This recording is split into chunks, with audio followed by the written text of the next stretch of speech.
గ్రామీణ ప్రాంత మహిళలు పౌష్టికాహార లోపంతో బాధపడకుండా అవగాహన శిబిరాన్ని ఏర్పాటు చేయాలని జిల్లా కలెక్టర్ ఇలా త్రిపాఠి సూచించారు. గ్రామీణ ప్రాంతాల ప్రజలకు మెరుగైన వైద్యం అందించాలన్నారు. మంగళవారం జిల్లా కలెక్టర్ ఇలా త్రిపాఠి నల్గొండ జిల్లా గుడిపల్లి ప్రాథమిక వైద్య ఆరోగ్య కేంద్రాన్ని ఆకస్మికంగా తనిఖీ చేశారు. ప్రాథమిక వైద్య ఆరోగ్య కేంద్రం డాక్టర్లు, సిబ్బంది హాజరు రిజిస్టర్ను పరిశీలించిన సందర్భంలో ఎక్కువ మంది సిబ్బంది సెలవులో ఉండడంపై వారి సెలవు చీటీలను తనిఖీ చేశారు. ఆసుపత్రి పరిధిలో శిశుమరణాల సంఖ్యను, ఆసుపత్రి ద్వారా అందిస్తున్న వైద్య సేవలు, వివిధ రకాల జబ్బులతో ఆసుపత్రికి వస్తున్న పేషెంట్ల వివరాలను వైద్యాధికారి డాక్టర్ రాజేష్ ద్వారా జిల్లా కలెక్టర్ అడిగి తెలుసుకున్నారు. ఈ సందర్భంలో రక్తహీనత ఉన్న మహిళలు ఈ ప్రాంతంలో ఎక్కువగా ఉండడం గుర్తించిన జిల్లా కలెక్టర్ ఎందుకు ఎక్కువ మంది మహిళలు రక్తహీనతతో బాధపడుతున్నారని డాక్టర్ను ప్రశ్నించగా పౌష్టికాహార లోపం కారణమని డాక్టర్ తెలిపారు.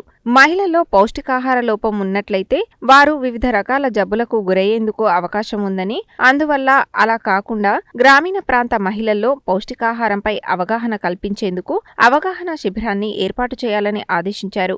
వైద్య ఆరోగ్య ఐసీడీఎస్ ఆధ్వర్యంలో వచ్చే వారం ఈ అవగాహన కార్యక్రమాన్ని నిర్వహించాలని ఆమె చెప్పారు. జిల్లా కలెక్టర్ ఆసుపత్రిలోని వివిధ వార్డులు, అన్ని గదులు in patient, out patient register పరిశీలించి సంతృప్తి వ్యక్తం చేశారు. ఎంపీడీఓ పద్మ, గుడిపల్లి తహసీల్దార్ తదితరులు ఉన్నారు.